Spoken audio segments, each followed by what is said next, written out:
தமிழன் தொலைக்காட்சி சொந்தங்களுக்கு கிறிஸ்டோபர் தாஸின் அன்பு வணக்கங்கள். இன்றைய அரசியல் அரங்கம் நிகழ்ச்சிக்காக நம்முடன் இணைந்திருப்பவர் தமிழகத்தில் இருக்கக்கூடிய தலித் தலைவர்கள் ஒருவரும் தமிழக பாஜகவில் இருக்கக்கூடிய தலித் தலைவருமான திரு தலித் குடிமகன். அவரோடு நிறைய விஷயங்கள் நம்ம பேசலாம். குறிப்பாக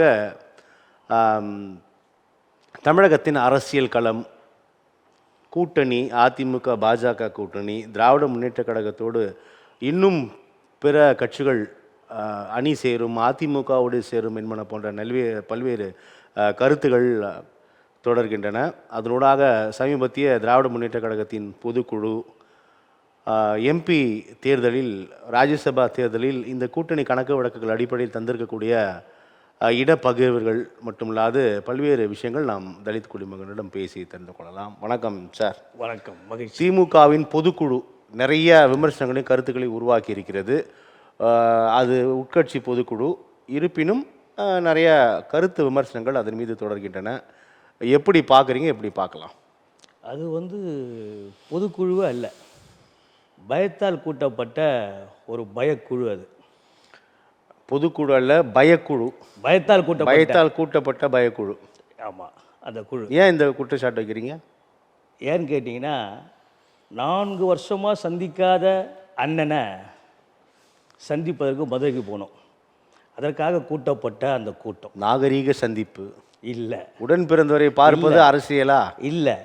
அழகிரிக்கும் அரசியலுக்கு தான் சம்மந்தமே இல்லையா? அவர் தான் ஒதுங்கி விட்டாரே. அப்படி அல்ல, அவரை பார்க்க வேண்டும் என்பதற்காகவே, அவர் வீட்டிற்குள் செல்ல வேண்டும் என்பதற்காகவே குறிக்கப்பட்ட தேதி தான் அந்த பொதுக்குழு. ஆக அது பொதுக்குழு அல்ல, பயத்தினால் கூட்டப்பட்ட பயக்குழு. ஏன்னா இன்றைக்கு ஒரு கட்சியில் அப்பா புள்ள தகராறு, ஒரு கட்சியில் அண்ணன் தம்பி பிரச்சனை, எங்கள் கட்சியில் நாங்கள் அண்ணன் தம்பி ஒன்றா இருக்கிறோம் பாரு அப்படின்ட்டு ஒரு செய்தி. அதுக்காக கூட்டப்பட்ட அந்த குழு. அந்த அளவுக்கு தான் அது திமுகவோட பொதுக்குழு நீங்கள் பார்க்குறீங்க. 1000 காரணங்களையும் முதலமைச்சரால் உருவாக்கிவிட முடியும். தன் சகோதரனை பார்ப்பதற்கு எந்த சூழலையும் அவரால் உருவாக்கிவிடும் தான். இதற்காக ஒரு பொதுக்குழுவை கூட்டி அதனூடாக தன்னுடைய அண்ணனை சந்திக்க வேண்டிய இடத்தில் தான் முதலமைச்சர் இருக்கிறாரா? திராவிட மாடல் அரசியல், திராவிட மாடலே அதுதானே, ஒரு அரசியலே அதுதானே. ஸோ இப்படி தான் திமுகவோட பொதுக்குழு பார்க்குறீங்க. இப்போ சமீபத்தில் அந்த அண்ணா பல்கலைக்கழக விவகாரத்தில் ஏறக்குறைய 3 மாதங்களுக்குள்ளாக தீர்ப்பும் வந்தாகிவிட்டது. இருப்பினும் கூட இந்த வழக்கில் வேறொரு குற்றவாளி மறைக்கப்பட்டார் அப்படின்ற ரீதியில் நிறைய விமர்சனங்கள் முன்வைக்கப்படுது. நம்ம நீதிமன்றத்தோட தீர்ப்பு, நீதிமன்றத்தை பற்றி நம்ம உள்நோக்கம் கற்பிக்க தேவையில்லை, முடியாது. ஆனால் நீதிமன்றத்தின் தீர்ப்பை விமர்சிக்கலாம். அந்த அடிப்படையில் நிறைய கருத்துக்கள் தொடர்கிறது. எப்படி பார்க்குறீங்க? அந்த தீர்ப்பு வரவேற்கத்தக்கது தான். ஆனால் இது போன்ற பல வழக்குகள் இன்னும் நிலுவையில் இருக்குது நீதிமன்றத்தில். அதையெல்லாம் எடுத்து உடனடியாக தீர்ப்பு சொல்லாத இந்த ஆட்சியாளர்கள் இன்றைக்கு இந்த தீர்ப்பை வெளியிட்டு எங்களுடைய திராவிட மாடல் ஆட்சியில் பாலியல் குற்றவாளிகள் நாங்கள் எப்படியெல்லாம் தண்டனை வாங்கி கொடுக்கிறோம் என்பதை தெரிவிப்பதாக முதலமைச்சர் மகிழ்ச்சியாக சந்தோஷப்பட்டு பேசிக் கொண்டிருக்கிறார். இல்லை, ஒரு நல்ல விஷயம் தானே தீர்ப்பு. நீங்கள் நிறைய வழக்குகள் இருக்குது, மறுப்பதற்கு இல்லை. ஆனால் இந்த அளவுக்கு முக்கியத்துவம் பெற்ற ஒரு வழக்கு இல்லையா? நாடு முழுமைக்குமே இந்த இந்த செய்தி பரவிடுச்சு. ஒரு மாணவி கல்லூரி வளாகத்திலே இவ்வாறான துன்ப துயரங்களுக்கு ஆளாக்கப்பட்டு இருக்கிறாள் என்ற இடத்தில் ஒரு கடுமையான அதிருப்தி அலைகளை உருவாக்கியது அல்லவா? ஸோ அப்படியான ஒரு வழக்கில் துரித கதியில் இன்னும் நடத்தி தீர்ப்பு வழங்கப்பட்டிருக்கிறது ஒரு ஆரோக்கியமான விஷயம் தான். இருந்தவர்கள், உடன் இருந்தவர்கள் அவங்கள வெளிச்சத்துக்கு வரல. அந்த கேள்விகள் தொடர்தான். ஆனால் தீர்ப்பு வழங்கியாச்சு. வாத பிரதிவாதங்கள் நீண்ட நெடிய விசாரணைக்கு பிறகுதான் இந்த தீர்ப்பு வழங்கப்பட்டிருக்கிறது. இது மீண்டும் உள்நோக்கம் கற்பிக்கப்படுகிறது அப்படின்றத ஆட்சியாளர்கள் தரப்பில் வைக்கப்படுகின்ற விளக்கம் வாதமாக இருக்குது. வரவேற்கிறோம் சார், எங்களுக்கு எந்த மாற்று கருத்தும் கிடையாது சார். இது போன்ற பல வழக்குகள் பெண்டிங்கில் இருக்கிற, அதெல்லாம் யார் எப்போ தீர்க்கிறது, எப்போ அதெல்லாம் நீதி வழங்குறது, அதில் பாதிக்கப்பட்டவங்களாம் எப்போ நிம்மதி அடைகிறது, அதுதான் எங்களுடைய எதிர்பார்ப்பு. இன்றைக்கி நீதிமன்றங்கள் காலத்தை கடத்துவது தான் குறியாக இருக்குது. நீதிமன்றங்கள் அநீதிமன்றங்களாக தான் இருக்குது. இந்த ஒரு தீர்ப்பின் மூலமாக நீதிமன்றம் நல்லா இருக்குன்னு சொல்ல முடியாது. எவ்வளோ பேர் இன்றைக்கி அலக்கழிக்கப்பட்டு வயசாகி இன்றைக்கி செத்து போயிருக்கிறான், இன்னும் நீதியே கிடைக்காம. விரைந்து எல்லாமே வழங்கணும். ஒரு காலகட்டத்தை, ஒரு குறிப்பிட்ட காலக்கெடு நீதித்துறை செயல்படுத்தணும் நீதியை. அதுக்கு ஒரு முன்மாதிரியாக இந்த வழக்கை நம்ம எடுத்துக்கொள்ளலாம் இல்லையா? எடுத்துக்கலாம். ஸோ இனி வரும் காலங்களில் இவ்வாறான பெண் பிள்ளைகள் பாதுகாப்பு அல்லது பெண்கள் மீதான இந்த தாக்குதல்கள் கொடூரங்களுக்கான வழக்கு என்பது மிக வேகமாக நடத்தப்பட்டு முடிக்கப்பட்டு தீர்ப்புகள் எழுதப்படும் அப்படின்னு நம்ம குற்றவாளிகளுக்கு ஒரு பயத்தை ஆதாரபூர்வமாக அல்லது இது வந்து பாதிக்கப்பட்டவர்களுக்கு ஒரு இல்லையா பாதுகாப்பை உறுதி செய்யுது இது வந்து. இருப்பினும் சட்ட ஒழுங்கு தொடர்பாக எடப்பாடி பழனிசாமி அவர்கள் பெரும்பாலும் அவருடைய அறிக்கைகள் பார்க்கும் பொழுது சட்டம் ஒழுங்கு பிரச்சனை தொடர்பாகவே தான் இருக்குது. வேணுமென்றே சட்டம் ஒழுங்கு பிரச்சனை திமுகவை வந்து ஃப்ரேம் பண்ண பார்க்குறாங்களா அதிமுக? உங்களுடைய கூட்டணி சட்டம் ஒழுங்கு பிரச்சனை என்பது சார் அண்ணா திமுக ஆட்சியில் இருந்து தான். அந்த ஆட்சியில் இல்லாமல் ஒன்றும் இல்லை. அங்கே ஒரு 50% இருந்துச்சு, இப்போ ஒரு 100% மேலே இருக்குது திமுக ஆட்சியில். அதுதானே தவிர பெருகிருக்கு திமுக ஆட்சியில். எந்த அடிப்படையில் இது சொல்கிறீங்க? இந்த குற்றச்சாட்டு எந்த அடிப்படையில் சொல்கிறீங்க? குற்றவாளிலாம் எல்லா காலகட்டத்திலும் பிரச்சனைகள் நடைபெறும் தான். தப்பு பரவாயில்ல திமுக காரனாக இருக்கிறான், குற்றவாளிலாம் திமுக காரனாக இருக்கிறான். இந்த கேஸில் அரெஸ்ட் பண்ண யார்? பொத்தாம் அப்படி பேசுகிறீங்க இல்லையே சார். இன்னைக்கு மந்திரிலாம் யார் சார்? இன்னைக்கு நல்லவங்கள மந்திரியாக இருக்காங்க. இல்லை மந்திரிகள்லாம் அவங்க அமைச்சருங்க, திமுக தான் இருப்பாங்க சார். யார் பாஜக மந்திரி பதவி கொடுப்பாங்க? திமுகவில் படித்தவங்களே நல்லவங்களே வழக்குகளே இல்லாதவங்களாம் இல்லையா? சாதி ரீதியா இல்லையா? அப்போ ஒன்று வந்து தப்பு பண்ண தானே மந்திரியை கொடுக்குறீங்க. நீங்கள் தப்பு பண்ணால் தானே நீங்கள் வந்து ஒத்துக்கிறீங்க, மாவட்ட செயலராக இருக்க வைக்கிறீங்க, எம்எல்ஏ கொடுக்குறீங்க, நல்லவருக்கு கொடுக்குறீங்க. நீங்கள் வந்து அது நீங்கள் பொதுவான வாதம்னு சொல்கிறேன். நீங்கள் எந்த அடிப்படையில் இப்படி ஒரு குற்றச்சாட்டை முன்வைக்கிறீங்க? நீங்கள் கேட்ட கொஸ்டின் எல்லா கட்சிகளிலுமே நல்லவர்கள் இருப்பார்கள், தீயவர்கள் இருப்பார்கள். அது எல்லா கட்சிக்கும் பொதுவான ஒன்று தான். நீங்கள் எல்லா அமைச்சருமே இப்படி இருக்கிறாங்க, எல்லா மாவட்ட செயலருமே இப்படி இருக்கிறாங்கன்றது ஏற்புடையதா சார்? இன்னைக்கு தப்பு நடக்கிறதுக்கு காரணமே தான் சார் எம்எல்ஏ தான். அவர் என்ன பண்ணுறாரு? குற்றவாளிகள் பெருக்கிறதுக்கு காரணமே எம்எல்ஏ தான். போலீஸ் ஸ்டேஷன் தன்னுடைய கண்ட்ரோலில் வச்சுட்டு யார் தப்பு பண்ணாலும் ஃபோன் பண்ணி அவனை பெயிலில் விடு, அவனை எழுதி விட்டுற, அவனை அரெஸ்ட் பண்ணாத, வழக்கு தொடாத, இப்படி சின்ன சின்ன குற்றவாளிகளை வளர்த்து பெரிய தாதாவாக்குற ஒரு பொறுப்பு எம்எல்ஏக்களுக்கு மாவட்ட செயலர்களுக்கு உண்டு. பாஜகனால அப்படி தான் பேசுவீங்களோ? நாங்கள் பாஜகன்றதுக்காக பேச வரல. நாட்டுகளை வந்து நல்லா இருக்கணும், நாடு வந்து அமைதியாக இருக்கணும், மக்கள் வந்து சுதந்திரமாக வெளியில் போகணும் வர்றதுக்காக பேசுகிறோம். நீங்கள் அதை பாஜகவாக பார்க்காதீங்க. அதிமுக பாஜக கூட்டணியில் இருக்கிறீங்க. அதிமுக கூட்டணியில் நீங்கள் இருக்கிறீங்க, இல்லை உங்கள் கூட்டணியில் அதிமுக இருக்குது. ஆனால் திமுகவுக்கும் பாஜகவுக்கும் மறைமுக உறவு, பாஜகவிற்கு வெள்ளை கொடி ஏந்தி செல்கிறார் முதலமைச்சர் அப்படின்னு அதிமுக எடப்பாடி பழனிசாமி இந்த விமர்சனத்தை முன்வைக்கிறார். இது அதிமுக பாஜக கூட்டணியா இல்லை பாஜக திமுக கூட்டணியா? ஏன்னா அந்த விமர்சனத்தை முன்வைக்க வேறு யாரும் இல்லை, உங்கள் பிரதான கூட்டணியில் இருக்கக்கூடிய அதிமுக பொதுச் செயலாளர் சட்டமன்ற எதிர்க்கட்சி தலைவர் எடப்பாடி இந்த விமர்சனத்தை முன்வைக்கிறார். ஏன் அப்படி பேசுறாரு? இது வந்து நியாயமான ஒரு காலத்தின் தேவையான கருத்து. அது வந்து 4 வருஷமாக போகுது. இப்போ போனதுனால தான் அந்த கேள்வி வருது. மத்திய அரசை மதித்து போன மாதிரி முதலமைச்சர் ஏன் போக மறுத்தாரு? ஏன் போகலை? இப்போ ஏன் போறாரு? இல்லை இப்போ ஏன் போனாரு? இப்போ ஏன் போறாரு? அதுதான் எடப்பாடி பேசுறாரு. உங்களுக்கு ஒரு தேவை இருக்கிறது, உங்களை காப்பாற்றிக் கொள்ள வேண்டும் எண்ணம் இருக்கிறது, அதனால நீங்க போறீங்கன்னு பேசுறாரு. அதுதான் காரணமா? உண்மை அதான் காரணம். அதான் காரணம். அது நீங்க உறுதிப்படுத்துறீங்க. வேற என்ன காரணம் இருக்கு? பாஜக பிரதிநிதியாக நீங்க உறுதிப்படுத்துறீங்க. வேற என்ன காரணமா இருக்க முடியும்? தன்னை காப்பாற்றிக் கொள்ள வேண்டும் சொன்னால் மேலே இருக்கின்ற சரணஞ்சன ஆகணும். ஒரு மாநிலத்தின் முதலமைச்சர் நிதி ஆயோக் கூட்டத்திற்காக செல்கிறார். அப்படியே ஒரு நாகரிக சந்திப்பாக பிரதமரை சந்தித்து சில பல கோரிக்கைகளை முன்வைக்கலாம் என்று சென்றிருக்கலாமே. அதற்கும் அவருடைய வழக்குக்குமான பின்னணியை முடிச்சு போடுது சரியா? திமுகவே ஒரு பொதுக்குழுவே எது கூட்டினாங்கன்னு சொன்னேன். அது நீங்கள் எதிர்கட்சி அப்படி தானே சொல்லுவீங்க. ஆனால் உண்மை என்பது நீங்கள் சொல்கிறது மட்டுமே இருக்காது. இல்லை அது ஏன் அவளுக்கு நான் கரெக்டாக சொல்கிறேன்னு சொன்னால், அவர்களுக்கு ஒரு பயம் வந்து விட்டது. நாம் வந்து நம்ம கைவிட்டு ஆட்சி அதிகாரம் கைவிட்டு போகிறது. ஏன் பயம்? ஆமாம், இன்னைக்கு ஆட்சியில் பங்கு அதிகாரத்தில் பங்கு கேட்குறவங்களுக்கு வந்துடுச்சா இல்லையா? இன்னைக்கு யாரும் கேட்கல. யாரு கேட்டா இல்லையா? எல்லோரும் கேட்க ஆரம்பிச்சிட்டாங்க. யாருமே கேட்கல. எல்லா கட்சியினரும் பேச ஆரம்பிச்சாங்க. யாரு கேட்கறா? ஆமா, ஆட்சியில் பங்கு யாருமே கேட்கல. கூட்டணியிலே அது குரல் ஒலிக்கிறது. திமுக கூட்டணியிலே ஒலிக்கிறது. ஒரு பொதுக்கூட்ட மேடையில் விசிகா அதை முன்வைத்தது. ரொம்ப நாளமா அந்த முழக்கத்தை முன்வைக்கிறாங்க. பொது வெளியில இன்னைக்கு வந்து அந்த குரல் ஒலிக்குது. சரி, ஆட்சியில் பங்கு அதிகாரத்தில் பங்கு. அதற்கும் பாஜக அதற்கும் பிரதமரை சந்திப்பதற்கான காரணம் என்ன? பொதுக்குழுக்கு சொல்ல வந்தேன் நான். பிரதமருக்கு அந்த போல பொதுக்குழு வந்து பிரச்சனைக்கு சொல்ல வந்தேன். ஏன்னா அந்த விஜய் என்ற பேர் வந்து இன்றைக்கி புதுசாக பப்ளிசிட்டி ஆகிறதுனால அந்த பேரை கண்டாலே வந்து ஸ்டாலினுக்கு ஒரு பயம், திமுகவுக்கு ஒரு பயம். விஜயகாந்த் மறைவிலே நம்ம பார்த்தோம். உடனடியாக வந்து பேருந்து நிலையத்தை மாற்றுறாங்க கோயம்பேடு கிளாம்பாக்கத்துக்கு. கிளாம்பாக்கம் பேருந்து ரெடியே ஆகலை.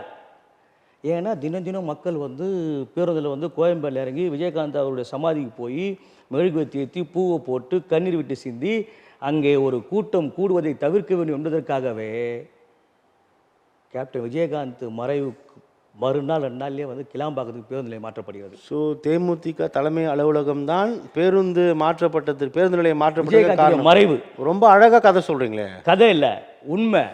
அன்னைக்கு கிளாம்பாக்கத்துக்கு போய் அவஸ்தைப்பட்ட மக்களை கூப்பிட்டு கேளுங்க, சொல்லுவாங்க ஒருத்தரும். இவ்வளோ சீக்கிரம் மாற்ற வேண்டிய அவசியம் என்ன? இல்லைங்க, அது மாற்றப்படுறதுக்கான விமர்சனம் இன்ஃப்ராஸ்ட்ரக்சர் ஓகே, அது புரியுது. ஆனா விஜயகாந்த் தான் அதற்கு காரணம் என்பது இதுவரை யாரும் கண்டிராத உண்மையாக இருக்கிறது சார். இப்போ அங்க வந்து எந்த வசதியும் முழுமை பெறல. உடனடியாக மாற்ற வேண்டிய காரணம் என்ன? அலையலையா மக்கள் கூட்டம் எங்க தேமுதிக அலுவலகத்துக்கு கேப்டன் விஜயகாந்த் இப்போதும் வருகிறார்களே. இப்போது நீங்க மாற்றப்பட்ட பிறகு கூட வருகிறார்களே. இப்போது 100 கணக்கில், அப்போது 1000 கணக்கில், அப்போது 1000 கணக்கில் மக்கள் கூடினார்கள். அதை கண்டு பயந்து தான் உடனடியாக பேருந்து நிலையத்துக்கு கிளாம்பாக்கத்துக்கு மாற்றப்பட்டது. ஆக அந்த விஜயகாந்த் என்ற பெயர் என்றாலே திமுகவுக்கு அலர்ஜி தான். அதனுடைய பயம்தான் இன்றைக்கு வந்து திமுகவை கண்டு பாஜக மிரட்சியில் இருக்கிறதோ இல்லை. நாங்கள் 26 எப்படியாவது திமுக ஆட்சியில் வந்துடும் அப்படின்னு மறண்டு போயிருக்கிறீங்க. வரவே முடியாது சார். அதனால தான் அதிமுக மிரட்டி உரட்டி இல்லைங்க, அதனால தான் அதிமுக மிரட்டி உருட்டி கூட்டணியில் வர வச்சிட்டீங்க. அப்படியே இடி அனுப்புறீங்க.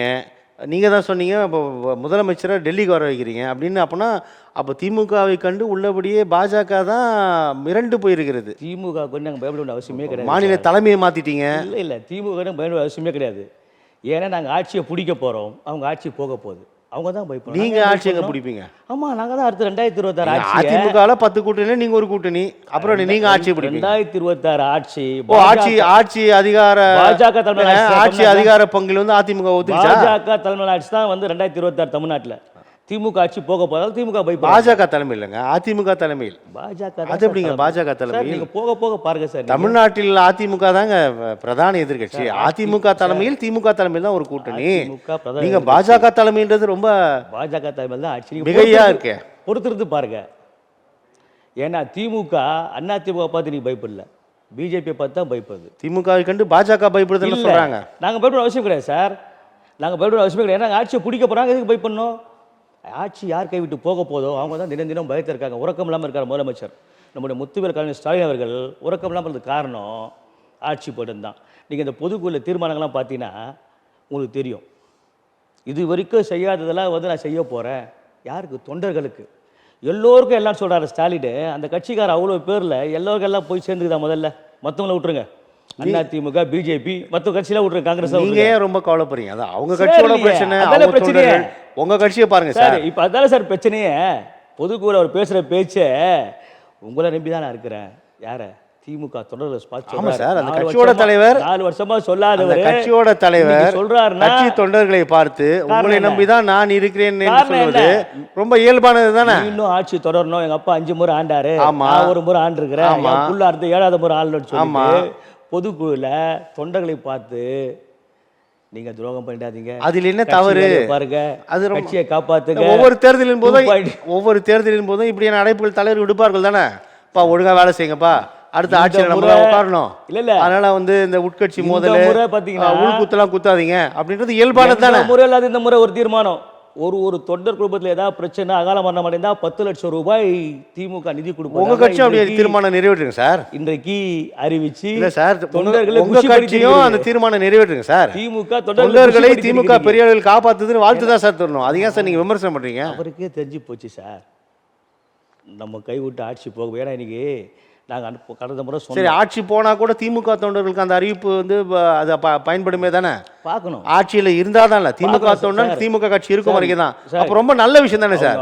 நீங்களும் அதை ஃபாலோ பண்ணுங்க, அதிமுக ஃபாலோ பண்ண சொல்லுங்க, இன்னும் பிற கட்சியில் கூட ஃபாலோ பண்ணுங்க சார். ஆட்சியில் ஒழிச்சு ஓடா போன திமுகலாம் இன்னும் வீடு வாசல் இல்லாமல் இருக்கிறாங்க சார். அதுவும் குறிப்பாக எங்கள் சமூகத்தை சேர்ந்தவங்க நிறைய பேர் வீடு வாசலில் இருக்கவங்க எட்டி பார்க்க ஆள் இல்லாமல் இருக்கிறாங்க. அவங்க அப்பா காலத்தில் ஒழிச்சவங்கலாம் அந்த அடிப்படையில் சொல்கிறோம். திமுகவோட உட்கட்சி திமுகவோட செயல்பாடுகளை பேசிட்டு இருக்கிறோம். உங்கள் கட்சிக்கு வரலாம் சார். இப்போ உங்கள் மாநில தலைவர் அண்ணாமலை மாற்றப்பட்ட பிறகு தமிழகத்தில் பாஜக எங்கன்னே தெரியல, லென்ஸ் வச்சு பார்க்க வேண்டியதாக இருக்குது அப்படின்னு விமர்சனம் வைக்கிறாங்க. உண்மையாது பாஜக காணும். சூறாவளியாக சுற்று. ஏன்னா சூறாவளி எங்கே சுற்றுறாருன்னு தெரில. அதாவது அண்ணாமலை இருக்கும்போதாவது நாள்தோறும் செய்தியாளர்களை சந்திப்பார், ஆட்சியின் மீதான விமர்சனங்களை கடுமையாக முன்வைப்பார், எல்லா விஷயத்தை பற்றியும் ஒரு கருத்து முன் வச்சுட்டு இருப்பார் அண்ணாமலை. ஒரு மாதிரி ஒரு லைம் லைட்டில் இருந்துச்சு பாஜக. ஆனால் அவர் போனதுக்கப்புறமா இப்போ யார் மாநில தலைமையே தெரில, பாஜக இருக்குதான்னு தெரில அப்படின்னு பேசுகிறாங்க சார் நிறைய பேர். தலைவர் நயனா நாகேந்திரன் சூறாவளி சுற்றுப்பயணம் மேற்கொண்டு எங்களுடைய எழுச்சி தலைவர் அண்ணாமலை அவர்கள் விட்டு சென்ற பணியை தொய்வில்லாமல் தொடர்ந்து செய்து வருகிறார் சார். இதோட பெர்ஃபார்மன்ஸ் ரிசல்ட்டை நீங்கள் 2026 எலெக்ஷனில் பார்ப்பீங்க. அதான் சார் தாமரை வந்து இப்போ பெரிய அளவில் பரவலாமல் திரு அண்ணாமலை அவர்கள் உள்ளபடியே ஒரு எதிர்க்கட்சி தலைவராக பாஜகவை மிக சிறப்பாக திறம்பட வழிநடத்தி சென்றார். ஆனால் தற்போதைய மாநில தலைவர் நயினார் நாகேந்திரன் ஏதோ அதிமுகவில் முன்னாள் அமைச்சராக இருந்தவர், இப்போதும் அதிமுகவில் இருப்பது போன்று தான் இருக்கார். பாஜக தலைமை என்பதை மாறி ஏதோ அதிமுகவில் தான் தான் இணைத்து கொண்டது மாதிரியே செயல்பட்டு இருக்கிறாருன்னு விமர்சனம் வைக்கிறாங்க. இது வந்து பொய்யான குற்றச்சாட்டு சார். தலைவர்களுக்கு ஒரு தனி கெத்து இருக்குது. அது எப்படி நீங்கள் வந்து அவரை போய் நீங்கள் அதிமுக இருக்கிற மாதிரி இருக்காரு சொல்கிறீங்க? அப்படியான விமர்சனங்கள் முன்வைக்கப்படுது. பொய்யான விமர்சனம் சார், அது பொய்யான விமர்சனம் நீங்கள் சொல்கிறது. சரி, இப்போ பாஜக கூட்டணி 26 அதிமுக கூட்டணி நோக்கி இன்னும் எந்தெந்த கட்சியெல்லாம் இழுக்கலான்னு நினைக்கிறீங்க பாஜக? திமுக கூட்டணி இல்லாத கட்சிகள் எங்களை நோக்கி வர இருக்கிறது. எங்களோடு அந்த தேர்தலில் கைகோர்த்து பயணிக்க இருக்கிறது. உங்களுக்கு அந்த செய்தி விரைவில் வரும். இன்னும் 9 மாதங்கள் இருக்கு இல்லையா? அதில் நீங்கள் ஒன்றும் கவலைப்பட வேணாம். தமிழகத்தில் எப்படியாவது ஏதாவது ஒரு கட்சியை உடைக்கணும். முதல்ல அதிமுக உடைச்சிங்க, இப்போ பாமக உடைக்கிறீங்க அப்படின்னு ஒரு விமர்சனம் முன்வைக்கப்படுது. பாஜகவுக்கு ஒரு வேலையே இல்லையா சார்? உங்கள் கட்சியை வளர்க்குறத தவிர எல்லா வேலையும் பண்ணுவீங்களா?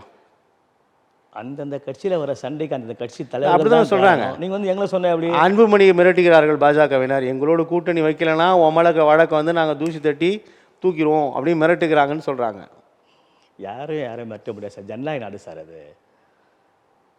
ஏன் அப்போ அந்த விமர்சனம் முன்வைது சார்? இல்லை ஏன்னா எல்லா மாநிலங்களிலும் பாஜக அப்படி தான் சார் பண்ணுது. மீடியாக்கள் மகாராஷ்டிரா, குஜராத்து, மத்திய பிரதேசம் அப்படி எல்லா மாநிலங்களும் இதே வேலையை உருட்டி மிரட்டுகிறது. அதே போல தான் தமிழ்நாட்டிலும் பெருமுயற்சி ஈடுபடுகிறது. ஆனால் இங்கே திமுகவை ஒன்றும் பண்ண முடியல, அதிமுகவை பண்ணிட்டாங்க, இப்போ பாமகவையும் பண்ண ஆரம்பிச்சிட்டாங்கன்னு சொல்கிறாங்க. தவறான குற்றச்சாட்டுகள் இது வந்து. அப்படிப்பட்ட வேலை எங்களுக்கு கிடையாது. எங்களுக்கு நிறைய எலெக்ஷன் வேலை நாங்கள் பார்த்துட்டு இருக்கிறோம். அப்படியும் கிடையாது. அவங்க அப்பா மகனுக்குள்ளே அது ஒரு சின்ன பிரச்சனை, அது அவரே சரியாடுன்னு சொல்லிட்டாரு. மருத்துவர் பெரியவரே விரைவில் ஒரு அதிசயம் நடக்கும், நாங்கள் 2 பேரும் ஒன்றாகும் அவரே சொல்லிட்டார் ஸ்டேட்மெண்ட்டில். அதை பற்றி அந்த உட்கட்சி பிரச்சனை எப்படி பார்க்குறீங்க? அன்புமணிக்கும் மருத்துவர் ராமதாஸ்க்கும் இடையிலான அந்த பிரச்சனை எப்படி பார்க்குறீங்க? தமிழக பாஜக எப்படி ரொம்ப சந்தோஷமாக இருக்கீங்களோ? இல்லை எப்படி பார்க்குறேன்னு சொன்னால், இப்படியெல்லாம் பிள்ளைகள் நடந்து கொள்வார்கள்ன்றது தான் கலைஞர் வந்து தன் மகனை தன்னுடைய வாழ்நாள முதலமைச்சர் ஆக்கலை, மு.க. ஸ்டாலினை. வடக்கே வந்து அகிலேஷ் யாதவை அவங்க அப்பா ஆக்கி படாத பாடுபட்டு அவஸ்தைப்பட்டு அவர் முதலமைச்சராக என்னெல்லாம் பண்ணார்ன்றது நாடு அறியும். அதனால தான் கலைஞர் வந்து தன்னுடைய வாழ்நாளில் நம்முடைய மு.க. ஸ்டாலின் உள்ள முதலமைச்சர் ஆக்கி அழகு பார்க்கல. பிள்ளைங்க அப்படி தான் இருக்குது. இப்போ எங்கே பிள்ளைங்க அப்பா சொல் பேச்சு கேட்குது, பெற்றுங்க சொல் பேச்சு கேட்குது. போக சரியாயிடும் அது. தமிழக பாஜகவோட செயல்பாடுகள் எப்படி சார் இருக்குது? உங்கள் நயினார் நாகேந்திரன் தலைமையில் சிறப்பாக இருக்குது. எப்படி சார் இருக்குது? அவர் வந்து அமைச்சராக இருந்தவர் மிக வலிமையாக செயல்படுகிறார். எங்களுடைய எழுச்சி தலைவர் அண்ணாமலையை விட கொஞ்சம் ஸ்பீடாக ஒர்க் பண்ணிட்டுருக்காரு. 26 கூட்டணி தேமுதிக பாமக. தேமுதிகவிற்கு இப்போது ராஜ்யசபா சீட்டு தராமல் நான் அடுத்த தேர்தலில் தருவதாக உறுதியளித்ததன் மூலமாக எடப்பாடி பழனிசாமி மிக சரியாக காய் நகர்த்தி இருக்கிறார் அப்படின்னு சொல்கிறாங்க. இது அப்படி பார்க்குறீங்களா பாஜக? இன்னும் தேமுதிக சமாதானத்துக்கு வரவில்லை. அது வந்து செய்திகள் அடிப்படையில் தான். இன்னும் வந்து சரியான தகவல் இல்லை. அதில் வந்து யூகங்களின் அடிப்படையில் தான் பேசிக் கொண்டிருக்கிறார்கள். அது சரியான தகவல் இல்லை.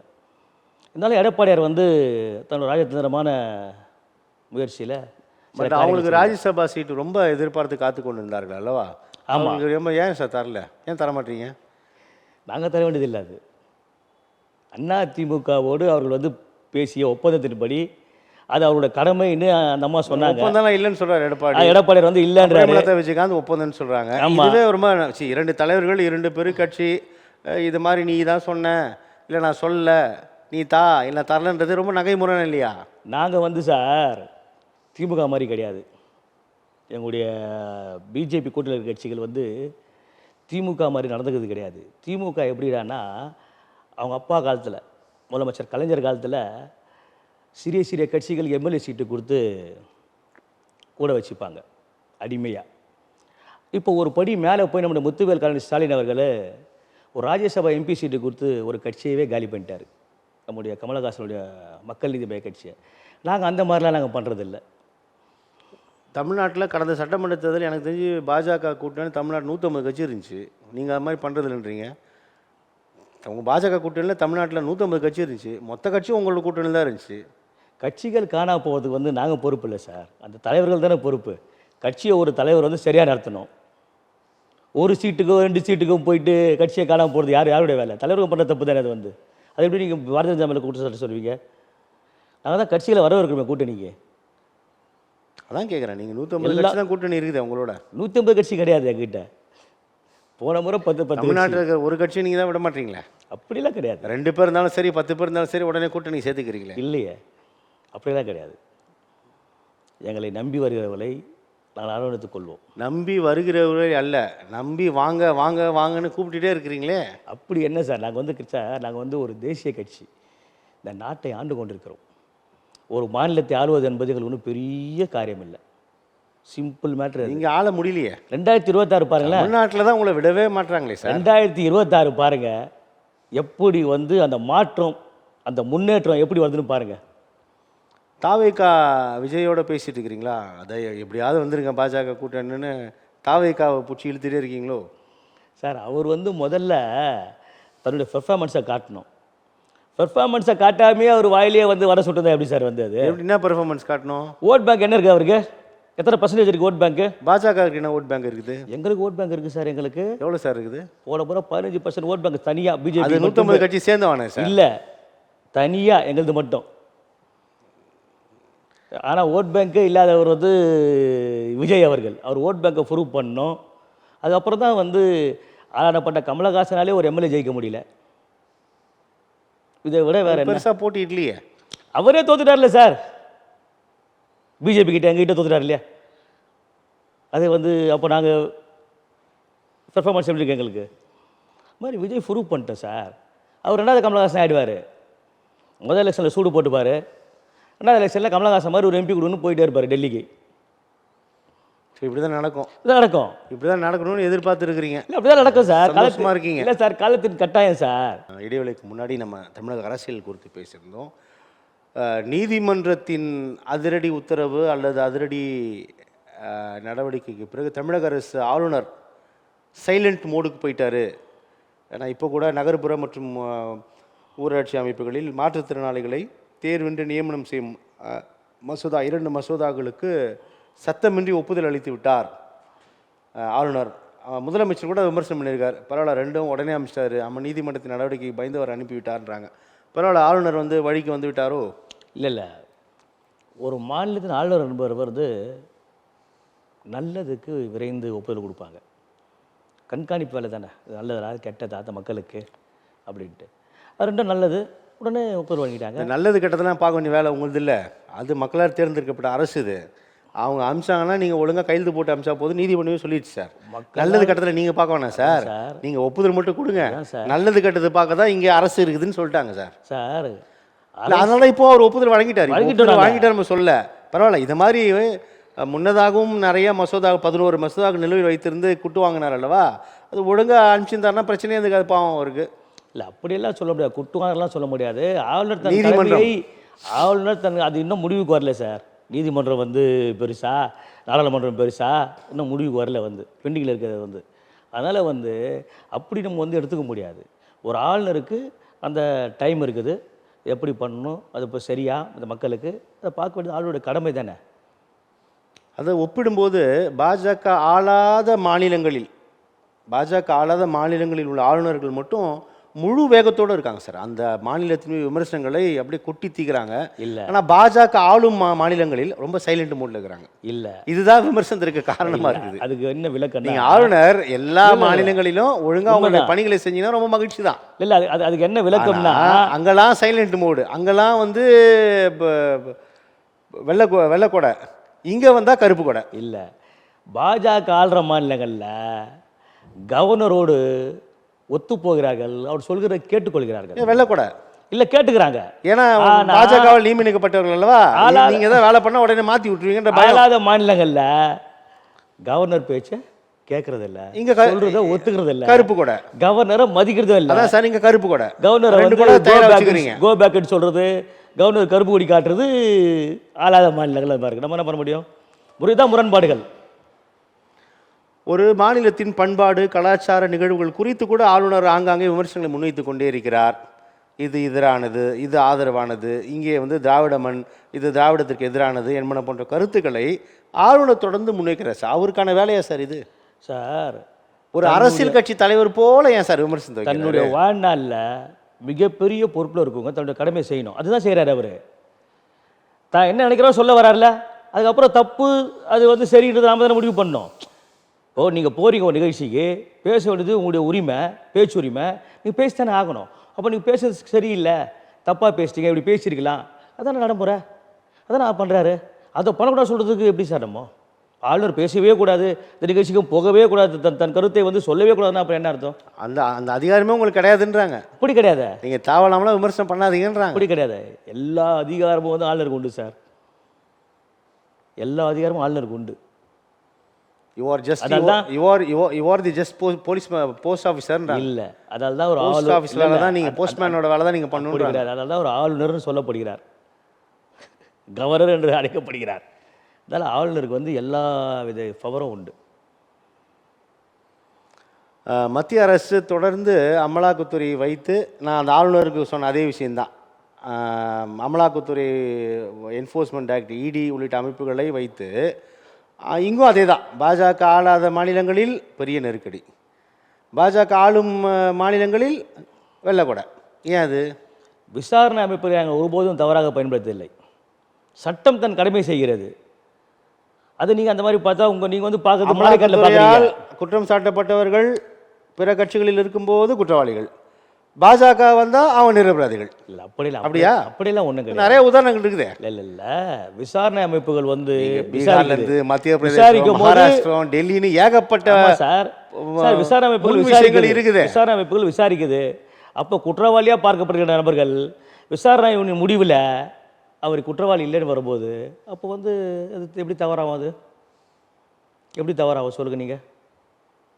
இப்போ தமிழகத்தில் நிறைய அதுக்கு நீங்கள் சாயம் பூசுறீங்க. அமலாக்கத்துறையோட நடவடிக்கைகள் இருக்குது, ஆனால் தண்டனைக்கு உட்படுத்தப்படுறதே இல்லையே. தேசிய அளவில் வந்து நம்ம புள்ளி விவரங்களை பார்க்கும் பொழுது ரொம்ப -1 கூட தண்டிக்கப்படுவதில்லை. அமலாக்கத்துறை பதிவு செய்யப்பட்ட வழக்குகள், குற்றப்பத்திரிகை தாக்கல் செய்யப்பட்ட வழக்குகளில் கூட அந்த தண்டனை சதவீதம் ரொம்ப சொற்ப அளவில் இருக்குது. என்ன பண்ணுறீங்க இடின்னு கேட்குறாங்க. விசாரணை அதிகாரிகள் படுத்துகிற தாமதம் தான் காரணம். அதில் இதுக்கு வந்து ஆட்சியாளர்களுக்கு வந்து ஒன்றும் பங்கு கிடையாது. ஆட்சியாளர் ஒன்றும் சொல்ல வேண்டியதில்லை, செய்ய வேண்டியதில்லை. விசாரணை அமைப்புகள் ஸ்பீடாக இயங்குது, திரும்பி விசாரணையில் தொய்வு ஏற்படுது. அதுதான் பெண்டிங்கான காரணம், காலதாமத காரணம் அதுதான். திமுக அரசு மகளிர் உரிமை தொகை உள்ளிட்ட திட்டங்களால் மக்களால் பெரிதும் கவர்ந்திருக்கப்பட்டு கொண்டு இருக்கின்றது. 26இல் உறுதியாக திமுக ஆட்சி கட்டலில் மீண்டும் அமரும், பார்ட் 2 அப்படின்னு முதலமைச்சர் சொல்கிறாரு. நடக்காது சார். அது ஏன் சார் நடக்காது? என்ன நடக்கக்கூடாதுன்னு நினைக்கிறீங்க, அது புரியுது, ஆனால் ஏன் நடக்காது? நடக்காது ஏன்னு கேட்டிங்கன்னா, இந்த ஆட்சி மேலே மக்கள் வந்து மிகப்பெரிய கோபத்தில் இருக்கிறாங்க. ஸ்டாலின் நினச்சிக்கிறாரு ஏதோ நம்ம டெய்லி ட்ரெஸ் போட்டு வெளியே சுற்றிக்கிறோம், டெய்லி ஒரு 1000 ரூபா கொடுத்துறோம், பஸ்ஸில் ஃப்ரீயாக மக்கள் போயிடுறாங்கன்னு. எதை கொடுக்கணுமோ அதை கொடுக்காமல் இருக்கிறாங்க. என்ன கொடுக்கல சார்? எதை கொடுக்கணும், எதை கொடுக்காமல் இருக்காங்க சார்? இன்றைக்கி கார்ப்பரேஷனில் ஒரு விளம்பரம் வெளியிட்டாங்க, யோகி பாபா போட்டு, குப்பை வந்து நோ மேட்ரு அப்படின்ட்டு போட்டு ஒரு சின்ன பொண்ணு தலையில் குப்பையெல்லாம் போட்டு சொறி வச்சுக்கிற மாதிரி ஒரு படத்தை வெளியிட்டாங்க. அது உடனடியாக வந்து எல்லோரும் அதை கண்டிச்சாங்க. இப்போது படித்தவங்க இருக்கிறான், அவனுக்கு கொஞ்சமாச்சும் அறிவு இருக்கணுமா வேணாவா? இப்படி ஒரு விளம்பரத்தை ரெடி பண்ணுறோமே, இது எந்த அளவுக்கு தாக்கத்தை ஏற்படுத்தும், எந்த அளவுக்கு மக்கள் மத்தியில் வந்து இது போய் ஒரு அரசுடைய பேரை கெடுக்கும். அந்த கமிஷனருக்காச்சும் தெரிஞ்சுக்கணும், கார்ப்பரேஷன் கமிஷனருக்கு இல்லை அந்த மேயருக்காச்சும் தெரிஞ்சுக்கணும். அது வெளியிட்டாங்க. ஸோ அது இன்னும் சிஎம் பார்த்தாரா பார்க்கலன்னு தெரில, அதை கண்டும் காணாமல் கடந்து போயிருக்கிறார். அது இது போன்ற பல தவறுகள் நீங்கள் போய் பார்த்தீங்கன்னா சார், நீங்கள் இப்போ சென்னை உள்ளே ரொம்ப வந்து தமிழ்நாடு அப்புறம் சென்னைக்குள்ளே போங்க, எல்லா இடங்கள்லையும் வந்து நோண்டி போட்டுட்டு வேலையை நடக்காமல் பிளாட்ஃபார்ம்லாம் அப்படி மெட்ரோ சார், மெட்ரோ திட்டம், மெட்ரோ இல்லை பிளாட்ஃபார்ம், திட்டம். நான் சொல்கிறது பிளாட்ஃபார்ம், மெட்ரோ சொல்ல வரல, பிளாட்ஃபார்ம் ஃபுல்லாக நோண்டி போட்டுட்டு அதை அப்படியே விட்டுட்டு பிளாட்ஃபார்ம் முழுக்க நோண்டி போய் எதுக்கு சார்? என்ன எதுக்கு நோண்டி போட்டிருக்காங்க? இந்த மழைநீர் கால்வாய் சரி பண்ணுறோம் மழைக்கு முன்னாடி, அதுக்குள்ளே ஒரு குப்பெல்லாம் கிளியர் பண்ணுறோம் அப்படின்னு சொல்லிட்டு அப்ப மழைக்கு முன்னாடி மழைநீர் கால்வாய் வந்து தோண்டி தான் ஆகணும். ஃபினிஷ் பண்ணலையே அதை. இந்த மழை வந்துடுச்சா? ஃபினிஷ் பண்ணலையே. இன்னும் மழை வரல சார், வெயில் அடிக்குது சார். வந்துடுச்சு. ரெண்டாவது 1 ஹவர் மழை பெஞ்சா தண்ணி நிற்கிது ரோட்டில், போகிறதுக்கு இடம் இல்லை. ரெண்டாவது நல்ல குடிநீர் கொடுக்க வக்கு இல்லை திராவிட மாடல் அரசுக்கு. நல்ல குடிநீர் கொடுக்க வக்கு இல்லை சார். அவன் கேன் தண்ணி வாங்கி குடிச்சிட்டு இருக்கிறான் சார்.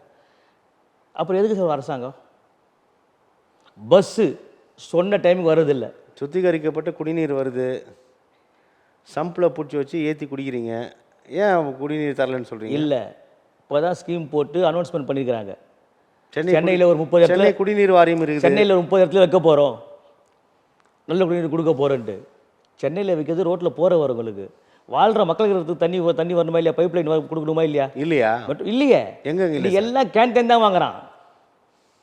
நீ குடிநீரே கிடையாது சார், எல்லாம் கைவிட்டு கலந்து சார். இன்றைக்கி எல்லாமே இன்றைக்கி எல்லார் வீட்லேயும் இன்றைக்கி கேன் தண்ணி 40 ரூபா ஒரு கேன். இன்றைக்கி 20 லிட்டர் கேனு ஒரு நாளைக்கு 2 கேன் தேவைப்படுது. இப்போ ஒரு மாதத்துக்கு எவ்வளோ? அப்போ இவர் கொடுக்குற 1000 ரூபாய் எதுக்கு உதவும்? சென்னை குடிநீர் வாரியம் மூலமாக தெருக்களுக்கு வந்து லாரியில் வருது சார், அதை பிடிச்சி சூடு பண்ணி குடிக்கிறாங்க சார். இல்லை, சில இடங்களில் தான் லாரியில் சப்ளை ஆகுது.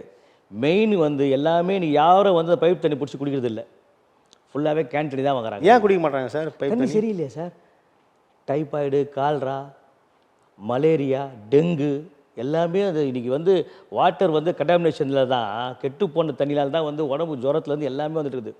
எதை பற்றி கவலை இல்லை. இன்றைக்கி அரசு மருத்துவமனையில் ஸ்கேன் எடுத்தால் காசு. எவ்வளோ பேர் அநியாயம் இது? ஒரு 1000 ரூபா கொடுத்துட்டு நீ அங்கே 1000 ரூபா பிடிங்கிற. ஹாஸ்பிட்டலுக்கு போனால் காசு நீ போய் எடுத்து பாருங்க. எல்லாவற்றுக்கும் இல்லை, ஒரு குறிப்பிட்ட இதுக்கு ஸ்கேனுக்கு காசு 500 ரூபா 1000 ரூபா கொடுத்தாங்கன்னாங்க நீங்கள். ஆனால் கம்பல்சரி ஸ்கேன் எடுத்துருவான்றாங்க. மாத்திரை free, treatment free, injection free, but ஒட்டுமொத்த காசு ஸ்கேன் எடுத்துருவான்னு சொல்லி 1000 ரூபா பிடிக்கிறாங்க. இது ஒரு வகையான ஒரு கொள்ளல்ல இது வந்து. அப்படி இப்படி இருக்குது அரசாங்கம். எப்படி வந்து மக்கள் மீண்டும் ஓட்டு போட்டு 2வது முறை வந்துடுவார், தான் புள்ளி அவர் வந்து முதலமைச்சர் ஆக்கிடுவார் உதயநிதியை. வேறு என்ன சார் பிரச்சனை? வேறு என்ன கோரிக்கைகள் செயல்படுத்தப்படவில்லை இந்த அரசு? எக்கச்சக்கமாக சார். ஒரு நாள் ஃபுல்லாக வரிசைப்படுத்தின்னு போகலாம் சார். பின்னடைவு பணியிடங்கள் இன்னும் ஃபில்லப் பண்ணல. எத்தனையோ முறை வெள்ளை அறிக்கை கேட்குறோம். எது சொல்கிறீங்க? வெள்ளை அறிக்கை பின்னடைவு பணியிடங்கள், இப்போ பேக்லாக் வேகன்சிஸ், இப்போ பணியிடங்கள் ஃபில்லப் பண்ணாமல் இருக்காங்க பாருங்கள்.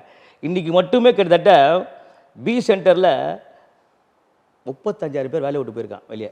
செக்ரட்டேரியட்லேருந்து ஒர்க்லேருந்தே ஃபுல்லாகவே இன்னும் புதுசாக போடல. அப்போ எப்படி ஒர்க் நடக்கும்? ஃபில்லப் பண்ணணுமா இல்லையா? வேக்கண்ட் ஆகிற அந்த பணியிடங்களை விரைவாக ஃபில்லப் பண்ணணுமா இல்லையா? ஃபில்லப் பண்ணுறதில்ல. பஸ்ஸை பெயிண்ட் அடித்து புதுசாக விட்டுறது, நான் புது பஸ் விட்டேன்னு சொல்கிறது. பஸ்ஸை ஃப்ரீயாக விட்டுறது, நான் மகளுக்கு பஸ்ஸை ஃப்ரீயாக விட்டேன்னு சொல்லிடுறது. இலவச பேருந்து சார், அதான் ஃப்ரீயாக இலவசமாக விட்டேன்னு சொல்கிறது. ஆனால் மக்களுக்கு ஃபண்டமெண்டலாக என்ன பண்ணணும் அதை பண்ணுறதில்ல. மக்கள்லாம் நீ கொதிச்சு போய்க்கிறான் சார். இவர் சொல்கிறாரு ஃபண்டமெண்டலாக என்ன பண்ணணும் என்ன பண்ணல. இவர் சொல்கிறாரு 4 ஆண்டு ஆட்சியில் ஃபண்டமெண்டலாக என்ன பண்ணணும் என்ன பண்ணல. நல்ல சாலை வசதி, நல்ல குடிநீர், மக்களுக்கு இந்த ரேஷன் பொருட்கள் வந்து சரியான விநியோகம் இல்லை. டாஸ்மாக்கு நம்ம என்னைக்கு ஒன்றா போய் சரக்கு வாங்கிக்கலாம், டாஸ்மாகில் எப்போ வேணால் போய் வாங்கிக்கலாம். நான் ரேஷனில் ஒரு ஸ்லாட் இருக்குது, இந்த டைமில் வரலன்னா கிடையாது, முடிஞ்சு போச்சு. அப்போ கன்சூமர் நுகர்வோர் காசு இருக்கும்போது தானே போய் அரிசி வாங்குவான், காசு இருக்கும்போது தானே வந்து அவங்க போய் சக்கரை வாங்குவான். சார் அந்த மாதத்திற்குள்ளாக எப்போனாலும் வாங்கிக்கலாம் சார். இல்லையே, ஒரு போகிற போக்கில் அரசாங்கத்தின் மீதுக்கான ஒரு முக்கிய உணவு வழங்கல் துறை மீது இப்படியான குற்றச்சாட்டில் வைக்காது சார். நாங்கள் வந்து கீழே வந்து பார்க்குறோம், மாதம் முழுக்க எப்போனா வாங்கிக்கலாம், கீழே லெவலில் பார்க்கலாம். ஒன்றும் இல்லை, வேசார்பேட்டில் போன வாரம் வீடியோ எரியுது. அவர் முதலமைச்சர் வந்து கொளத்தூரில் வந்து முக்கியமான அவங்க தொகுதிக்கான அவரோட தொகுதிக்கான நலத்திட்டங்களை செயல்படுத்துறாரு. வந்து எட்டி பார்க்கல இன்ன வரைக்கும். அங்கேருந்து 3 kilometre, Kolathur to Vyasarpadi 3 kilometre. கொளத்தூரின் சட்டமன்ற உறுப்பினர் சார். ஆமாம், உங்கள் வியாசார்பாடியில் வீடியோ எரியுது. அதான் சார், அது வந்து எந்த தொகுதி உங்களுக்கு? எந்த பெரம்பூர் தொகுதி. பெரம்பூர் தொகுதி. உங்கள் திமுக எம்எல்ஏ அவர் அதை பார்த்துக் கொள்வார். சிஎம் எதுக்கு சார் இருக்காரு? சென்னையில் சிஎம் வந்து பார்க்கணுமா இல்லையா? அவர் கொளத்தூரின் சட்டமன்ற உறுப்பினர் சார். இருக்கட்டும், ஒட்டுமொத்த சட்டமன்றத்துக்கு சிஎம் தானே அவர், எல்லா சட்டமன்றத்துக்கும் அவர் தானே சிஎம். நாட்டுக்கு வரணுமா இல்லையா? ஜனங்க கத்துது, திட்டுது. இப்படியெல்லாம் சிஎம் பக்கத்துலேருந்தே வர முடியலன்னா என்ன அர்த்தம்? ஆனால் மதுரையில் ஷோ போட்டு காட்டுறார், ரோட் ஷோ போட்டு காட்டுறாரு. 24 கிலோமீட்டர் நடந்தேன். ஒரு அம்மா எனக்கு வந்து லெட்ரு கொடுத்தாங்க, படித்து பார்த்தேன். இந்த ஆட்சி தொடரணும்னு சொன்னாங்க. ஒரு பேரரசர் லெட்டர் கொடுத்தாரு, படித்து பார்த்தேன். நான் டெய்லி ஃபோன் பண்ணி பேசிக்கிறேன் அவங்களுக்கு. இதுவாக வேலை. நிற்கிற இடத்துலேருந்து வீடு பற்றி எரியுது. அதுவும் பாதிக்கப்பட்ட ஃபுல்லாக தலித் மக்கள், எஸ்சி எஸ்டி பீப்புள் வந்து பார்க்கணுமா இல்லையா, அக்கறை இருக்கணுமா இல்லையா? ஒரு அக்கறை இல்லாத முதலமைச்சர் சார். ஏன்னா அதிகார மையம் வந்து 5 இடத்துல இருக்குது அவங்க குடும்பத்தில். அவரால் அதை செயல்படுத்த முடியல. பாதிக்கப்பட்ட மக்களோடு தமிழ்நாட்டில் இருக்கக்கூடிய எல்லா கட்சிகளும் களத்துக்கு வராங்க, அவங்களுடைய எதிர்ப்புகளை பதிவு செய்கிறாங்க. பாஜக அப்படிலாம் வரதே கிடையாது இல்லையே. நாங்கள் ஒன்லி இப்போ பொலிட்டிக்கல் கூட்டணி மட்டும்தான் பண்ணுவீங்களோ? இல்லை இல்லை இல்லை, எங்கே பிரச்சனை இருந்தாலும் நாங்கள் முதல்ல இல்லை சார். சமீபத்தில் என்ன ஆர்ப்பாட்டம் சார் நடத்துனீங்க நீங்கள்? சமீபத்தில் என்ன ஆர்ப்பாட்டம் சார் தமிழகத்தில் நடத்துனீங்க? தமிழகத்தில் மிகப்பெரிய மாநாடு வந்து திருச்சியில் எங்களோட தலைவர் இருக்கும்போது. மாநாடு இல்லை சார், ஆர்ப்பாட்டம் சார். ரெண்டாவது வந்து உங்கள் கட்சியோட அதுதான் ஆர்ப்பாட்டம் வந்து கூட விமர்சிக்கிறீங்களா? ஆர்ப்பாட்டம் மாதிரி மாநாடு வந்து உங்கள் கட்சியோட விஷயம். தான் தலைவர் நயனார் நாயர் வந்து ஆர்ப்பாட்டம் இன்னும் பெருசாக நடத்தலை. ஏன் சார்? 2 பேரணி. அதுக்கப்புறம் தமிழ்நாட்டில் பிரச்சனை நடக்கலையா சார்? கேளுங்க, சிந்தூர் விஷயத்துக்கு 2 பேரணி மட்டும் பண்ணோம். தலித் குடிமகனாக இருக்கிறீர்கள், வடமாடு பிரச்சனை, அங்கே இப்போ அந்த சாமி கும்பிட்றதுக்கு பிரச்சனை, ஒரு குறிப்பிட்ட சமூகத்தினர் தங்களை அடித்து ஒடுக்குகிறார்கள் அப்படின்னு பாதிக்கப்பட்ட மக்கள், பட்டியலின மக்கள் கதறுகிறார்கள். எங்கே சார் போயிட்டீங்க பாஜக? அனகாபுத்தூரில் ஆக்கிரமிப்பாளர்கள் அகற்றம் என்ற போர்வையில் எல்லா கட்சியும் போனாங்க. நாம் தமிழர், விசிகா, மே 17. அங்கே பாஜக யாரும் அந்த மாதிரி தெரியல. போயிருக்கோம் சார். எங்கே சார் போயிட்டீங்க? பாஜக போயிருக்க மாவட்ட தலைவர்கள் போயிட்டு அந்த மக்களுக்கு தேவையான உதவிகளை பண்ணியிருக்காங்க. அரசு வந்து மாற்றிடம் கொடுக்குறேன்னு சொல்லி பேசி மாநில தலைவர் போனாரா சார்? இன்னும் போல தலைவர் போவாங்க. ஏன் சார் போல? தலைவர் சுற்றுப்பயணத்தில் இருக்கிறாங்க. சிஎம் போயிடணும், பக்கத்தில் இருக்க சிஎம் போயிடணும். ஆனால் உங்கள் மாநில தலைவர் ஒரு பிரச்சனைக்கு போக மாட்டார். சிஎம்க்கு ஓட்டு போட்டுக்குது ஜனங்க, சிஎம் போய் தான் ஆகணும். அது வந்து சிஎம் மாநில தலைவரும் சட்டமன்ற உறுப்பினர் சார். மக்கள் ஓட்டு போட்டிருக்காங்க சார். ஆமா சார். நயினார் நாகேந்திரன் சட்டமன்ற உறுப்பினர் சார். வந்து பொதுவானவர், யார் ஓட்டு போட்டாலும் நயினார் நாகேந்திரன் சட்டமன்ற உறுப்பினர் அல்ல. நயினார் நாகேந்திரன் சட்டமன்ற உறுப்பினர் அல்ல. எங்களுடைய தலைவர் மக்கள் பிரதிநிதி சார். எங்களுடைய தலைவர் எம்எல்ஏ, முன்னாள் அமைச்சர்.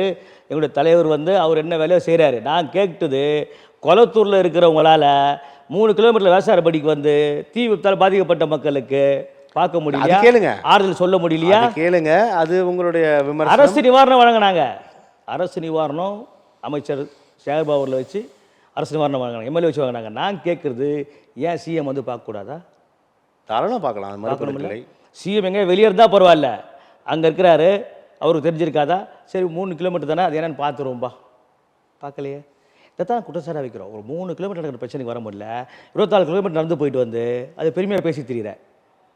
24 கிலோமீட்டர் நடந்து போனேன், நான் மக்கள்கிட்ட மனு வாங்கினேன், செல்ஃபி எடுத்தேன், அது பெருமையாக பேசி தெரியுறேன். இதைத்தான் நாங்கள் வந்து குறை சொல்கிறோம். முதலமைச்சர்கிட்ட மக்கள் எதிர்பார்க்குறாங்க சார். அந்த எதிர்பார்ப்பை ஃபில்ஃபில் பண்ண முடியல சார் அவரால். அப்படி மறுபடியும் ஓட்டு போடுவாங்க, மறுபடியும் சிஎம் ஆவார். அவரோட தூக்கத்தில் வேணால் நினச்சிக்கலாம் நம்ம மீண்டும் சிஎம் ஆகிடுவோன்னு. மகனுக்கு முடிசூட்டி விடலாம் 7வது முறை என்ன நினச்சிக்கலாம். ஒருபோதும் நடக்காது. அதை நாங்கள் பாஜக வேடிக்கை பார்த்து கொண்டிருக்க மாட்டோம். மகளிர் உரிமை தொகை மூலமாக 1 கோடிக்கும் அதிகமான வாக்குகளை அப்படி கையில் வச்சுக்கிறேன் சார்.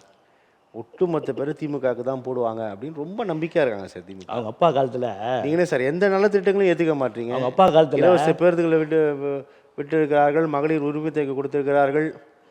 அவங்க அப்பா காலத்தில் எவ்வளோ விஷயங்களை செயல்படுத்தி கொண்டிருக்கிறார்கள். ஒவ்வொரு நாளும் அரசு திட்டங்களை செயல்படுத்தி கொண்டிருக்கிறார் முதலமைச்சர். 2006 ஒவ்வொரு நாளும் பல ஆயிரம் கோடிக்கு அறிவிப்புகளை வெளியிடுகிறார்.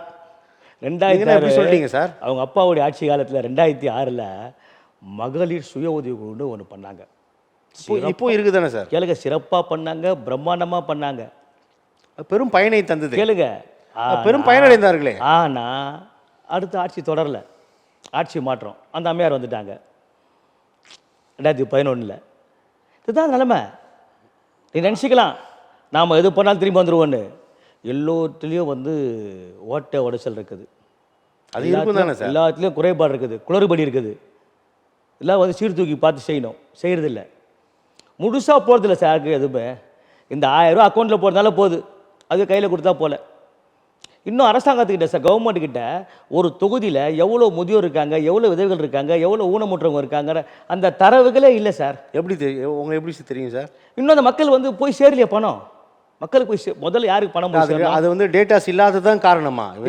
வேறு நிதி பற்றாக்குறை, வேறு நிதி பற்றாக்குறை இல்லை, வேறு பிரச்சனைகள் இருக்கக்கூடும், இருக்கலாம். முதல்ல நிதி யாருக்கு? டேட்டாஸ் இல்லைன்றது தான் பிரச்சனைன்னு நீங்க உறுதியாக சொல்றீங்க. முதல்ல நிதி யாருக்கு போனோம்? முதல்ல நிதி வந்து திருநங்கைகள், ஊனமுற்றவர், விதவைகள், முதியோர், இவங்க தானே போனோம். கண் பார்வையற்றவர், இவங்க தானே முதல் நிதி போய் சேரணும். இதில் நிதி வாங்காத எவ்வளோ பேர் அவசரப்பட்டு அழுதுன்னுக்குறாங்க சார் வந்து. அப்போ தாசில்தார் சரியாக வேலை செய்கிறதில்ல, கலெக்டர் சரியாக வேலை செய்கிறதில்ல, தரவுகளே இல்லை. தரவுகள் தானே சார் மொதல் ஃபில்ஃபில் அவங்க தானே சார் பண்ணணும். அவளை பண்ணி தான் சார் மற்றவங்களை பண்ணணும். தான் நியாயம். இன்றைக்கி சமத்துவங்கிற ஒரே இடம் மெட்ரோ ட்ரெயின் சார். மெட்ரோ ட்ரெயினில் இருக்கிறவன் இல்லாதவன் ஏழை பணக்காரன் எல்லாமே ஒன்றாங்க. ஆனால் நம்ம நாட்டில் அது கிடையவே கிடையாது. பஸ்லயும் ஃபர்ஸ்ட் கிளாஸ் செகண்ட் கிளாஸ் பஸ்லயும் அப்படிதான், இல்லையே. ஃப்ளைட்லயும் அப்படிதான், ட்ரெயின்லயும் இல்லையே. அப்படிதான். ஃபர்ஸ்ட் கிளாஸ் மெட்ரோல மட்டும் தான் எல்லா இல்லையே. தரப்புல போறாங்களா? இல்ல சார், ஷேர் ஆட்டோல கூட எல்லாம் போறாங்க sir. First class second class சொகுசு பஸ்ஸில், first class second class AC சொகுசு. அதே மாதிரி ட்ரெயினில் சிட்டி பஸ்ல எங்க sir first class second class இருக்குது?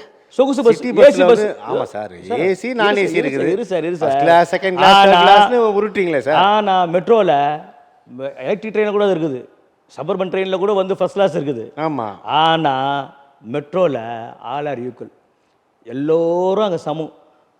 இருக்கிறவன் இல்லாதவன் ஏழை பணக்காரன் உழைக்கிறவன் உழைக்காதவன் கோட்டீஸ்வரன் எல்லாமே ஈக்குவல். அந்த மெட்ரோ ட்ரெயின் தான் சார் வந்து மிகப்பெரிய ஈக்குவலுக்கு வந்து ஒரு பாடமாக சமத்துக்கு வந்து சமத்துவத்தை வந்து வெளிக்காட்டுது.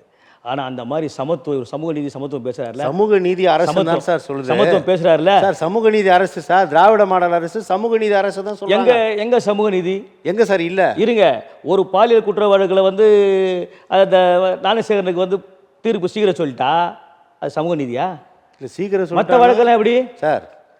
மற்ற வழக்கு எப்படி சார்? சீக்கிரம் சொல்லிட்டானா விரைவாக நீதி வழங்கப்பட்டிருக்கிறது சார். மற்றவங்களுக்கு நாடே உற்று நோக்கின்ற ஒரு வழக்கு வந்து சார் மற்றவங்களுக்கு எவ்வளவு விரைவா நீதி வழங்கியிருக்காங்க. நீங்க அது உள்ள உங்க கற்பிக்கிறீங்க. மற்ற வழக்கு சார் வரும் சார். எப்போ வரும்? வரும், வெயிட் எவ்வளோ பண்ணுங்க. பேர் கோர்ட்டை நின்றுக்கிறாங்க தெரியுமா சார்? பாஸ் ஓவர் பண்ணி காலையில் போய் நைட்டு ஒரு நாள் ஃபுல்லாக நின்றுட்டு பாஸ் ஓவர் பண்ணி நின்றுருக்காங்க சார். நீதி கிடைக்காம கண்ணீரோடு நின்றுருக்காங்க சார் எவ்வளோ பேர். கொலை வழக்குகளில், அதே மாதிரி பாலியல் குற்ற வழக்குகளில். இப்போ இதுக்கெல்லாம் வரணுமா இல்லையா? இதைத்தான் நாங்கள் கேட்குறோம். இப்போ நாங்கள் ஒரு ஆட்சி மீது கண்மூடித்தனமாக வந்து குற்றம் சுமத்தல. ஒரு ஆட்சி இப்படி இருக்கணும். அவர் முதலமைச்சர் கண் திறந்து பார்க்கணும். கண் திறந்து பார்க்கதில்லை. அவர் கண் திறந்து பார்ப்பது இல்லையா? பார்க்கதே இல்லை. ஏன் பார்க்க மாட்டாரு? என்ன தெரியலையே. பண்றாரு? அதானே அவரோட வேலை. தெரியலையே, தெரியல சார். கண் திறந்து பார்க்க மாட்டார் சார். சார் வேங்க வயலுக்கு ஸ்பாட்டுக்கு போகணுமா இல்லையா? அவர் என்னடா இவ்வளோ பெரிய பிரச்சனை இருக்குது, எவனோ பிஏ கலந்துட்டான் நம்ம தண்ணியில், குடிக்கிற தண்ணியில், அதுவும் நம்ம ஆட்சியில், திராவிட மாடல் ஆட்சியில் யார் அது போய் பார்க்கணுன்ற ஒரு எண்ணம் இல்லையே? அப்போ அவர் வந்து கண் தெரியுதா தெரியலான்னு தான் நாங்கள் கேட்க முடியும். அவங்க அப்பாவாச்சும் கூல் கிளாஸ் போட்டுருந்தா, கருப்பு கலடி கண் தெரிஞ்சுது அவருக்காச்சும். இவர் ஒயிட் கிளாஸ் தான் போடுறாரு, ஆனால் கண் திறந்து பார்க்குறதில்ல. அவருக்கு தேவை சார் அதிகார மையம் குடும்பத்தில் 5 இடங்கள்ல இருக்குது. இவர்கிட்ட முழுசாக இல்லை. அவரால் ஒன்றும் பண்ண முடியல. மைக் கட்சியாக பேசிட்டு போகிறாரு, மீண்டும் நாங்கள் ஆட்சிக்கு வந்துடுவோம். அவருக்கு வந்து இப்போ இருக்கிறதெல்லாம் பலம் வாய்ந்த கூட்டணியோடு இருக்கும் சார். கூட்டணி தான் எங்களுடைய பெரும் பலம்னு சொல்றாங்க சார். கூட்டணி மிகப்பெரிய பலம் தான். ஆனால் அந்த கூட்டணிக்கு நீ மரியாதை இல்லையே. இப்போ ஏன் நீங்க ரொம்ப ஜனங்க மதிக்கல அந்த கூட்டணியை? ஏன் சார் மதிக்கல? ஆமாம், புது கூட்டணி, புது கட்சி, புது ஆட்சி ஜனங்க விரும்புகிறாங்களே. இப்போ ஜனங்க புது கட்சி, புது ஆட்சி, புது முதலமைச்சர், புது கூட்டணி. ஆமாம், புது முதலமைச்சர். பாஜக விரும்பலையே சார். பாஜக தான் சார் சார் விருப்பமே. நாங்கள் நாட்டை ஆள்றோம். நாட்டை நாங்கள் 3 முறை ஆண்டுக்கிறோமே. தமிழ்நாட்டை சார், தமிழ்நாட்டை சார் இந்த நாட்டையே ஆள்ற எங்களுக்கு தமிழ்நாட்டில் எவ்வளோ நாட்டையே ஆள முடியும், ஆனால் தமிழ்நாட்டை ஆள முடியாதுன்னு சொல்கிறாங்க. 2026 பாருங்க நாங்கள் எப்படி தமிழ்நாட்டை ஆள்றோன்றதை நீங்கள் அதிமுக கூட்டணியில் உங்களுக்கு ஏதோ ஒரு 5-10 சீட்டு கொடுப்பாங்க, வாங்கிட்டு ஒரு 5 பேர் எம்எல்ஏ ஆவீங்க. அப்படி கிடையாது. அப்புறம் அதனால நாங்கள் தான் தமிழ்நாட்டை ஆளுவோம்னு சொல்றது வந்து அப்படி கிடையாது. ரொம்ப பெருமை பீற்றிக் கொள்கிறீங்களே. இந்த முறை எலெக்ஷன் ஸ்ட்ரக்சரே வேற. என்ன சார் சொல்லுங்க. ஆமாம், நீங்கள் பாருங்க. நீங்க தான் அதிமுக சீட்டு கொடுப்பீங்களா? இந்த 9 மாசத்துக்கு சார் நீங்க தான் அதிமுக சீட்டு கொடுப்பீங்க. 9 மாசம் இருக்குல்ல. எடப்பாடி பழனிசாமி துணை முதலமைச்சர் அப்பனா? இல்ல முதலமைச்சர் பாஜக தானே. இருங்க 9 மாசம் இருக்குல்ல. இந்த 9 மாசத்துல என்ன அதிசயம் நடக்க போகுது பாருங்க. அது எப்படியெல்லாம் கூட்டணி நிலைமைகள் மாறப்போகுது, எந்தெந்த கட்சியெல்லாம் கூட்டணி விட்டு இன்னொரு கூட்டணிக்கு போக போகுது. மொத்தமா அதிமுக ஆட்டத்தை கழிச்சிருவீங்களா? இல்ல, அந்த பாருங்க. ஏன்னா இன்னைக்கு எல்லோரும் சார் உள்ளொன்று வைத்து வெளியே ஒன்று பேசிக்கிறாங்க. உங்ககிட்ட ஒன்று பேசுவாங்க, வெளியே ஒன்று பேசிட்டு இருக்கிறாங்க. ஆனால் நீங்கள் உள்குத்து குத்துக்கிறீர்கள். இல்லை, எங்களை தேடி வருவர்களை நாடி வருவர்கள் வாருங்கள் வாருங்கள் நாங்கள் இருக்கிறோம், வாருங்கள் சேர்ந்தே வாருங்கள் என்று நீங்கள் வரவேற்பதை விட கையை பூச்சி இழுத்து மிரட்டி உருட்டுகிறீர்கள் சொல்றாரு விசிக தலைவர் கூட. இல்லை மிரட்டி உருட்டி பணிய வைக்கிறார்கள் அப்படின்னு. சார் கையை பிடிச்சி கூப்பிடல, இழுக்கிறீங்க சார் நீங்கள். சார் விசிக தலைவர் அவர் எதோ ஒன்றா சொல்லுவார், எதோ ஒன்றா பேசுவார். இன்றைக்கி மீடியா அவரை கேள்வி கேட்குது, ஆன்சர் பண்ணிட்டு போயிட்டுருக்காரு அவர். அது ஒட்டுமொத்த அனைத்து கட்சியுடைய குரல் கிடையாது, அது ஒன்லி விடுதலை சிறுத்தைகள் கூட குரல் தான் அது. அதை வச்சு நீங்கள் எப்படி அனைத்து கட்சியை தீர்மானிக்க முடியும்? நீங்கள் அந்த கட்சியை தீர்மானிக்க முடியாது. அதில் இன்னும் 9 மாதம் இருக்குது பாருங்கள். ஒவ்வொரு மாதமும் ஒரு அதிசயம் நடக்கும். 9 மாதத்தில் 9 அதிசயம் நடக்கும். இந்த மாதம் ஜூன் மாதம் என்ன சார் அதிசயம் நடக்க போகுது பாருங்கள். ஏதோ சொல்லுங்க சார். நம்ம பார்வையாளருக்கு ஒரு அதிசயத்தை நீங்கள் காட்டலாம், கொஞ்சம் மகிழ்ச்சி அடைவாங்க. ஒவ்வொரு மாதமும் ஒரு அதிசயம் நடக்கும். போன மாதம் என்ன 9 மாதம் 9 அதிசயம் நடக்கும். இல்லை போன மாதம் என்ன அதிசயம் நடந்துச்சு சார்? எவ்வளோ பேர் அதிசயம் இருந்தது? என்ன சொல்லுங்க சார், எனக்கு தெரியல. போன மாதம் என்ன அதிசயம்? பாஜகவால் என்ன அதிசயம் நிகழ்த்தப்பட்டது? இல்லை சார், பாஜகவால் போன மாதம் என்ன தமிழ்நாட்டில் அதிசயம் நிகழ்த்தப்பட்டது? சார் எங்களுடைய கூட்டணி உறுதி செய்யப்பட்டது இல்லையா? அது போன மாதம் முந்தின மாதம் இல்லை, கூட்டணி உறுதி செய்யப்பட்டது இல்லையா? மாதிரி ஒவ்வொரு மாதம் ஒரு அதிசயம் நடக்கும் சார். அது அதிசயமா இல்லை சோகமா சார்? அதிசயம். அது உங்களுக்கு அதிசயம், அதிமுக சோகமா இருக்கு இல்லையே. திமுகவுக்கு எங்களை பார்த்த உடனே ஒரு அச்சம் வருதுன்னா காரணம் என்ன? காரணம் என்ன? அச்சம் வருதா சார்? ஆமாம், எங்களுடைய உள்துறை அமைச்சர் மாண்புமிகு அமித்ஷா அவர்கள் அவர் என்ன பேசுகிறாரு இன்னைக்கு கூட பொதுக்குள்ள, எந்த ஷா வந்தாலும் தமிழ்நாடு ஆள முடியாடுறாருல. அப்போ அமித்ஷா மேலே ஒரு பயம் இருக்கா இல்லையா திமுகவுக்கு? இடி மோடி எதை கண்டு எங்களுக்கு பயம் இல்லை சொல்கிறா சார் உதயநிதி. சார் உதயநிதி விளையாட்டு புள்ள சார். என்ன சார் அமைச்சர், துணை ஆமாம் முதலமைச்சர் சார், ஒரு விளையாட்டு புள்ள சொல்கிறீங்களே சார்? ஆமாம் சார். சார் அவர் ஒரு விளையாட்டு புள்ள, ஒரு சகலை வச்சுன்னு ஓட்டு கேட்டு போன ஒரு விளையாட்டு புள்ள அவர். அதெல்லாம் விளையாட்டுத்துறை அமைச்சர் கொடுத்துக்கிறாங்க அவருக்கு, அப்புறம் அமைச்சர் கொடுத்துக்கிறாங்க. அவர் ஒரு விளையாட்டு புள்ள, அவர் பேச்சில் ஈடுபடாது. நம்ம பேச வேண்டியது நம்முடைய முத்துவேல் கருணாநிதி ஸ்டாலின் அவருடைய பேச்சு தான் பேசணும். 9 மாதங்களில் இன்னும் நிறைய அதிசயங்கள், 9 அதிசயங்கள் இருக்குது. ஆமாம், மாதம் ஒரு அதிசயம் நடக்கும், மாதத்திற்கு ஒரு அதிசயம். நன்றி சார், பெரும் நம்பிக்கையோடு இருக்கிறீர்கள். உங்களுடைய வருகைக்கும் கருத்து பகிர்வுக்கும் மிக்க நன்றி. மகிழ்ச்சி. தமிழன் தொலைக்காட்சியர்கள் அனைவருக்கும் நன்றி.